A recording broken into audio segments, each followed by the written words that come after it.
On va la commencer en musique, cette grande interview.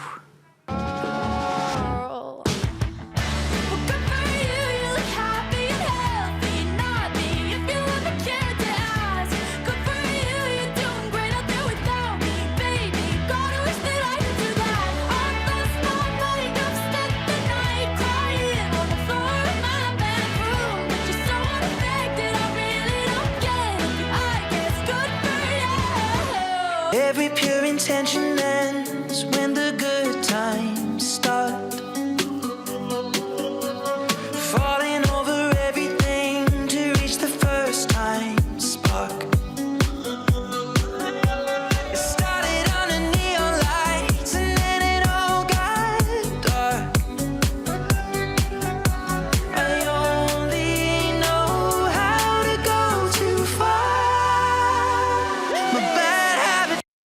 Antoine Monin, merci d'être avec nous. Vous êtes donc le directeur général de Spotify France et Benelux.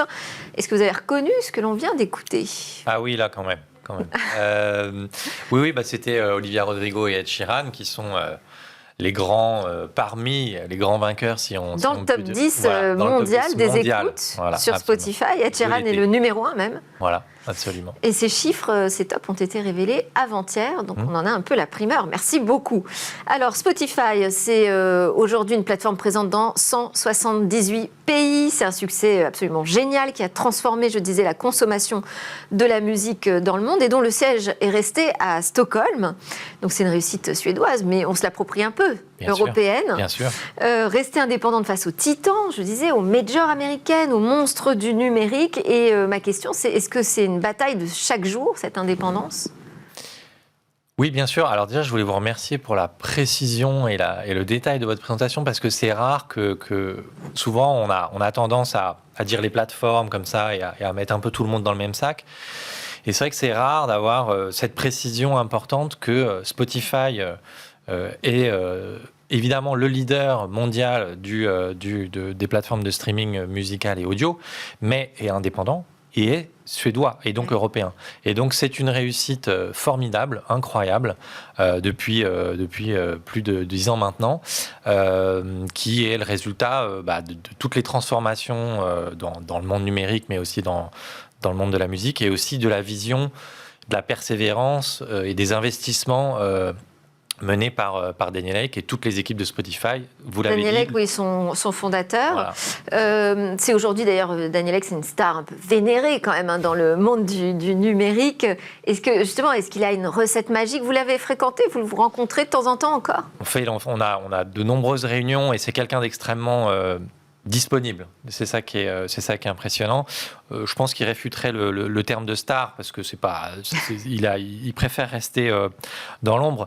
Non, mais c'est quelqu'un qui en effet a une vision, est brillant. Enfin, sa réussite le prouve, et qui surtout a fait preuve à la fois d'une grande persévérance, parce que il y a 15 ans, même un peu plus, quand il veut commencer à 2006, quand il veut commencer à avoir cette idée de Spotify, il y a beaucoup d'écueils sur le chemin, beaucoup de résistance. Le marché de la musique est en plein marasme, en pleine crise. Ouais. Les modèles traditionnels du business de la musique se sont effondrés, la vente physique. Internet est arrivé, c'est formidable, c'est une formidable révolution, mais dans l'industrie culturelle, ça change énormément de paradigme. Mais on est à un moment où beaucoup de gens considèrent, voire militent pour dire finalement la musique c'est gratuit. Oui. La musique, c'est gratuit, on en entend à la radio, on n'a pas besoin de payer. Alors, les gens oublient que soit il y a une redevance, soit il y a de la publicité. Donc, quand c'est gratuit, entre guillemets, il y a forcément quelque chose derrière. Mais donc, voilà, il y a ce côté, la musique, c'est gratuit, on va lancer une licence légale et puis on verra bien comment on s'en sort. Et à ce moment-là, il faut beaucoup de courage et de persévérance pour imaginer un nouveau modèle qui permet de remonétiser, de recréer de la valeur et de recréer une intention de payer pour le consommateur, soit via une offre gratuite qui est financée par la publicité, mais soit via des offres par abonnement. Et puis ce qui était vraiment une rupture, c'est de faire basculer finalement massivement les internautes qui téléchargeaient ou qui étaient abonnés de temps en temps au coup par coup à certaines plateformes, mais sans grande conviction, de les faire basculer dans l'offre légale avec un abonnement illimité. Exactement. Et c'est d'ailleurs une des premières grandes réussites de Spotify, c'est d'avoir mis fin quasiment à la piraterie, au peer-to-peer. dans le domaine musical.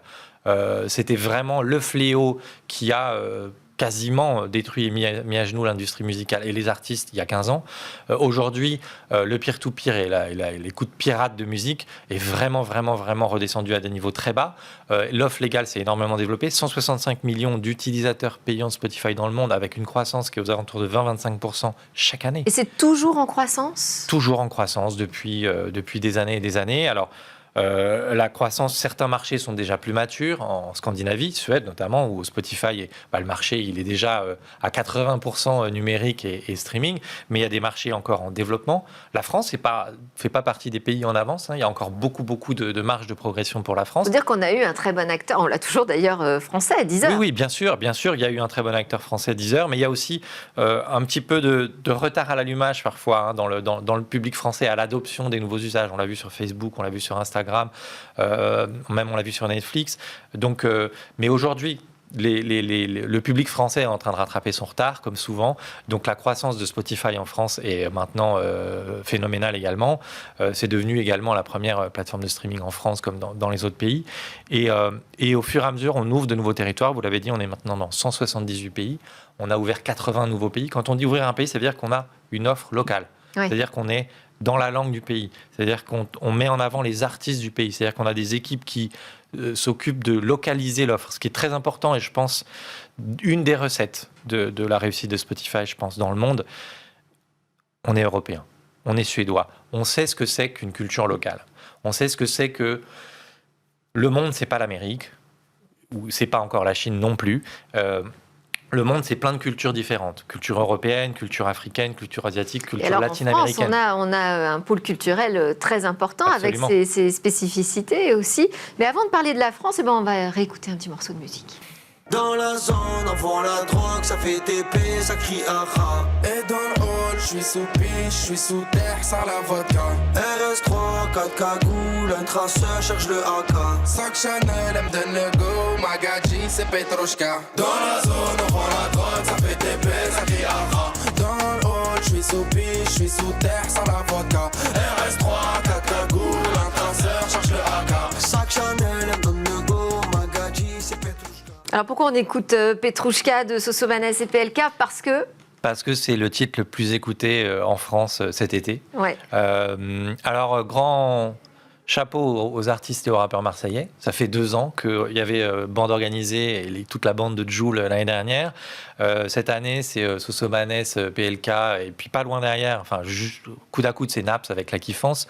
Donc voilà, on voit vraiment que, même si dans le foot, c'est peut-être un peu plus compliqué pour les Marseillais, mais voilà, vraiment, maintenant... Si vous me lancez sur le foot, on a Danielek qui cherche à rester le club d'Arsenal, d'ailleurs. C'est un autre sujet. On n'en parle pas. Alors, mais en tout cas, voilà, oui. Donc, si on revient justement, est-ce que vous les accompagnez, cette scène française, est-ce que vous l'accompagnez sur Spotify ? Vous avez des actions Bien sûr. On a des équipes, donc, comme je disais, dans chaque pays présent. On a une équipe éditoriale, on a une équipe qui s'occupe des relations avec les artistes et les labels pour leur expliquer comment ça fonctionne, pour bien utiliser nos outils.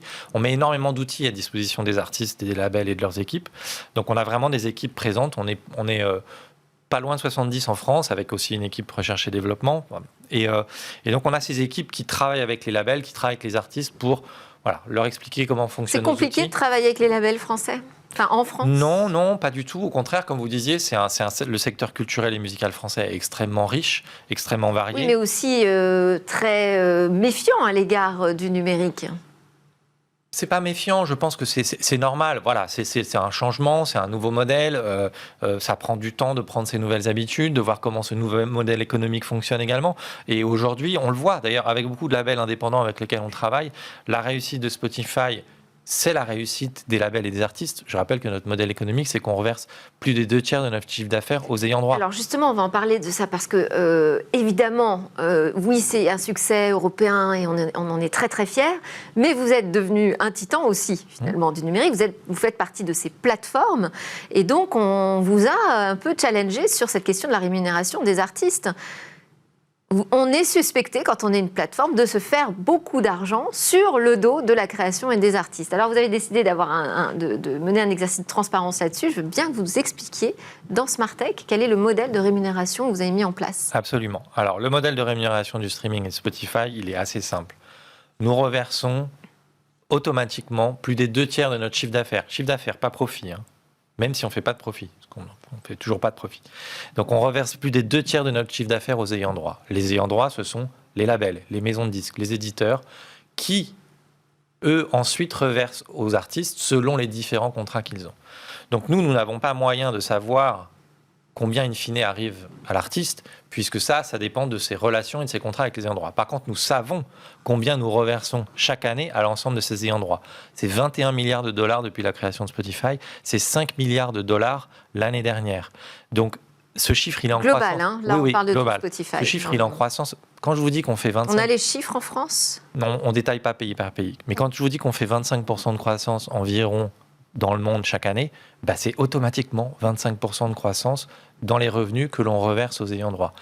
Et ce que vous disiez au début, on a permis d'ouvrir et de révolutionner un peu le marché de la musique. C'est vrai que c'était un marché qui était fermé pour l'entrée sur le marché de la musique était fermée il y a 15-20 ans. Voilà, vous étiez signé parce que c'était une industrie physique, il fallait fabriquer des disques, les distribuer dans des magasins, c'était extrêmement lourd, long et compliqué.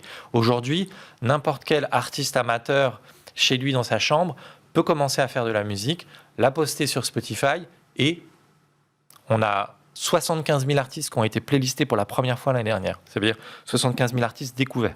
Donc, notre modèle économique, il est que c'est ouvert. Vous pouvez facilement créer de la musique et la poster sur Spotify. Vous avez donc toutes vos chances, entre guillemets, autant que les autres à peu près, de pouvoir faire votre audience. Et après, on a un modèle qui rémunère automatiquement en fonction de notre chiffre d'affaires. Et là, les mobilisations que vous avez entendues cet été, est-ce qu'elles vous poussent à changer un petit peu de modèle ? Parce qu'il y a différentes façons de rémunérer les artistes. Ça peut être sur le nombre d'écoutes, sur le temps d'écoute. Oui, alors ça, c'est... Vous avez des concurrents qui ont fait d'autres choix. Alors, il y a d'autres modèles qui sont proposés ou suggérés. Ils n'ont pas encore été adoptés parce que pour qu'un nouveau modèle soit adopté, il faut que l'ensemble de la chaîne de valeur soit d'accord, c'est-à-dire les labels, les éditeurs. Donc, il faut signer avec tout le monde. C'est plus de 250 contrats avec différents acteurs. Donc, il y a différents modèles qui sont à l'étude et on participe, nous, à ces études avec différents modèles de rémunération. Il s'avère que si vous voulez... Ça veut dire que ça pourrait bouger, là, en ce moment, des négociations peuvent faire un peu changer les lignes sur la rémunération ? Bien sûr, c'est une question. On a changé le modèle économique de la façon dont l'industrie musicale fonctionne. Donc, on n'est qu'au début de cette révolution à la fois des usages numériques et économiques. Donc, il y aura probablement des changements et des ajustements. Ce qui est important pour nous, c'est la croissance. On reverse plus des 2/3 de notre chiffre d'affaires aux ayants droit. Ça revient à peu près à un distributeur physique. Hein, c'est à peu près 30% pour Fnac ou autre. Voilà, on est à peu près dans le même modèle. Là, ce qui est important pour nous, c'est de faire croître ces 2/3, ces 70%. Parce que si on continue à le faire croître de 25% chaque année, nos projections à quelques années, à 4-5 ans, c'est que la valeur du marché mondial de la musique, dans 4-5 ans, sera plus importante que sa plus haute valeur à la grande époque il y a 20 ans. Donc on aura réussi à recréer autant de valeur. Après, comment cette valeur est redistribuée entre les différents acteurs, les intermédiaires et les artistes, ça n'est pas entièrement de notre fait, mais ça doit permettre aussi de revoir des discussions, de revoir peut-être des équilibres. Les artistes ont aujourd'hui plus de pouvoir de choix. Signer avec un gros label, une major, qui va leur permettre aussi de développer leur carrière, et ce sont des partenaires importants. Signer avec un label indépendant, et il y en a de plus en plus, ou des distributeurs numériques, il y en a de plus en plus. Rester totalement indépendant, et c'est-à-dire conserver l'intégralité de ses droits. Donc les artistes ont aujourd'hui beaucoup plus de choix possibles pour développer leur carrière. Et puis ils peuvent faire un choix au début de leur carrière, et un autre choix au moment où le succès commence à arriver. Donc c'est aussi cette question choix qui est très intéressante, et on voit que aujourd'hui, il y a plus de 13 400 artistes pour lesquels Spotify a reversé plus de 50 000 $ en un an. Et ce chiffre, il augmente de 80% en 4 ans.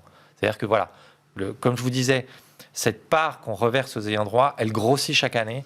Et l'objectif, c'est d'atteindre dans quelques années un marché de la musique qui sera revenu à la valeur de ces grandes années. Et qui n'a pas fini de grandir puisqu'on va dans d'autres marchés. Afrique, Amérique latine, ces marchés où la musique n'était pas monétisée il y a 20 ans.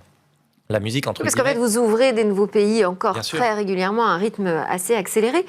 Vous disiez que pour autant Spotify ne faisait pas de bénéfices. Où est le problème ? C'est un problème de modèle économique, de source de revenus ? Non, le modèle, il est... on va revenir à Daniel Ek, c'est l'investissement pour la croissance. il y a une phrase très simple, c'est parfois pour faire des bénéfices, c'est assez simple, il suffit d'arrêter d'investir. Donc, nous continuons à investir. Nous avons ouvert 80 pays l'année dernière. Ouvrir 80 pays, c'est beaucoup de travail, c'est de technologie, de recrutement. On recrute énormément d'équipes. Quand on est présent dans 178 pays, c'est de l'investissement. C'est beaucoup d'embauches. En France, je vous disais, on est 70 personnes. On a beaucoup embauché l'année dernière, malgré le contexte un peu complexe. On a une équipe de recherche et développement présente en France. À Stockholm, il y a plus de 1500 personnes dans notre siège social, avec énormément de recherche et développement. Donc, c'est l'investissement. On investit pour nourrir cette croissance. Pas le droit de ralentir, hein, parce que derrière, il y a du monde. Hein. Évidemment, et comme vous l'aviez dit, on est indépendant, nous sommes européens et nous en sommes très fiers, mais c'est vrai que nous luttons contre Apple, Amazon, Google, YouTube, côté américain, et puis on voit émerger des gros acteurs côté chinois et asiatique. Donc oui, et en plus nous sommes indépendants et nous sommes pure players, c'est-à-dire que notre économie repose sur l'audio, sur les abonnements, sur la musique, les podcasts, pas sur la vente de smartphones ou de devices ou d'enceintes connectées. Il y a une diversification, mais ça reste sur la plateforme de streaming, bien sûr, votre business. Donc pour nous, si vous voulez, la musique ou l'audio n'est pas un produit d'appel pour vendre autre chose. C'est au cœur de notre préoccupation et c'est pour ça aussi que la rémunération correcte des artistes est au cœur de notre business model. Alors, on va parler de nouveautés. Vous avez des nouveautés à nous annoncer ? Oui, tout le temps. Alors, justement, on parlait d'investissement, on parle d'innovation. Comment on continue à être la première plateforme dans le monde ? Comment on continue à être plébiscité par nos utilisateurs ? C'est en innovant. Donc, quelques exemples. On a un nouveau format qui s'appelle Music and Talk, où vous êtes un créateur de podcast, comme pour la musique, créateur de podcast. Qui a été lancé aussi en France. Oui, absolument. Qui vient d'être lancé en France, qui a été testé d'ailleurs dans plusieurs pays et qui vient d'être lancé en France. Et aujourd'hui, vous pouvez prendre dans tout le catalogue disponible Spotify, vous voulez faire votre podcast et mettre de la musique dans votre podcast, vous voulez faire votre propre émission musicale, vous voulez faire une émission sur un autre sujet et l'illustrer avec de la musique, vous pouvez prendre dans le catalogue disponible sur Spotify pour construire votre propre podcast avec des extraits musicaux. Et les artistes qui seront dans ce podcast seront rémunérés selon les écoutes. Ok. D'autres nouveautés, moi j'avais noté Green Room, c'est ça, une application Oui, Green Room, c'est une application live audio. C'est une application live audio. Ça a été une des grandes innovations dans la période de la pandémie et des confinements. Et donc, comme l'audio est au cœur de la stratégie de Spotify, c'est suite au rachat de Locker Room, en fait, qui est une plateforme de live audio qui était plutôt dédiée au domaine sportif aux États-Unis, qui a beaucoup de succès, qui a été racheté par Spotify, redéveloppé en Green Room. Et pareil, c'est une plateforme de live audio où les créateurs, les artistes, les sportifs, les influenceurs pourront venir, entre guillemets, ouvrir des rooms et intervenir directement en direct avec nos utilisateurs. Blend aussi, partage de playlists. Absolument. Blend, c'est un outil... ce qui est intéressant dans la musique et dans l'audio... Ça, pour l'instant, on ne le voit pas encore arriver en France. Hein. Non, ça n'a pas encore été forcément lancé en France. Il y a énormément de tests, en fait. On teste dans différents pays et puis ensuite, on déroule les différentes innovations selon les pays. Mais Blend, c'est du partage de playlists, en fait. Vous faites votre playlist. Et c'est testé d'abord aux US ? Oui, c'est d'abord aux US, c'est en Scandinavie. Ça reste le marché principal ? Pas forcément. Ça va dépendre en fait du type d'innovation. Il y a des innovations qui seront peut-être plus qui vont peut-être plus concerner l'Asie, qui vont peut-être plus concerner l'Afrique par exemple. On a des modèles qu'on appelle Spotify Lite qui consomment moins de data. Il y a des pays pour lesquels la consommation de data qui est liée à votre abonnement, c'est un enjeu important. Donc on a créé Spotify Lite pour pouvoir se développer, par exemple en Afrique ou en Asie, dans des pays où l'accès aux data est un peu plus compliqué. Donc si vous voulez, c'est pas forcément États-Unis, c'est Scandinavie, c'est Europe, Asie, Afrique, selon justement les types d'innovations qui doivent concerner soit les utilisateurs, soit les créateurs locaux. Alors, vous êtes un produit Spotify, mais pas uniquement, parce qu'avant, vous étiez dans les festivals avec le groupe Morgan, et puis encore avant chez EMI Music. Donc, vous avez l'impression d'être passé de l'autre côté, parce qu'à l'époque d'EMI, c'était le chaos. Hein, c'était l'arrivée du téléchargement qu'on disait illégal. Le numérique était vu comme une plaie, finalement. Et là, vous basculez du côté du numérique. C'est comme ça que vous le percevez ? Pas comme un basculement. Vous les avez abandonnés, ceux qui n'y croyaient pas ? Non, pas du tout, non. Je vois plutôt ça comme une continuité. Et puis alors oui, il y a 15-20 ans, quand j'étais du côté des majors chez Virgin en France et chez EMI, J'ai connu la fin des belles années, et puis Ouais. j'ai connu l'arrivée d'Internet, du peer-to-peer et les plans sociaux. J'ai connu la destruction de valeur. J'ai connu des contrats qu'on rendait aux artistes parce qu'il n'y avait pas de perspective à ce moment-là. Et là, il y a une réconciliation? Bien sûr, évidemment. C'est normal pour les ayants droit et pour les labels. Vous savez, il y a 15-20 ans, il y avait énormément de modèles. On proposait plein de choses. Il y avait des idées comme, par exemple, la licence légale. On va vous dire Oui. que la musique, c'est gratuit, puis on verra bien comment on rémunère ensuite. Donc, c'était compliqué. C'est pas tout à fait ça, c'est un raccourci. Mais... En tout cas, voilà. En tout cas, aujourd'hui, il y a 20 ans, il y avait plein de modèles différents. Ouais. Il fallait croire dans cet innovateur qui s'appelle Daniel Ek pour dire son modèle va réussir. Donc, ça a pris un petit peu de temps. Merci Antoine Molin. Je vous ai un peu challengé sur cette dernière question. Alors, pour me faire pardonner, on va terminer avec un cadeau. C'est votre coup de cœur de l'été sur Spotify, bien sûr. Give me a sign, my darling, let me know. Très joli. The End. Magnifique, November Ultra. C'est parfait pour terminer cette émission. Merci Antoine Molin, directeur général de Spotify France et Benelux.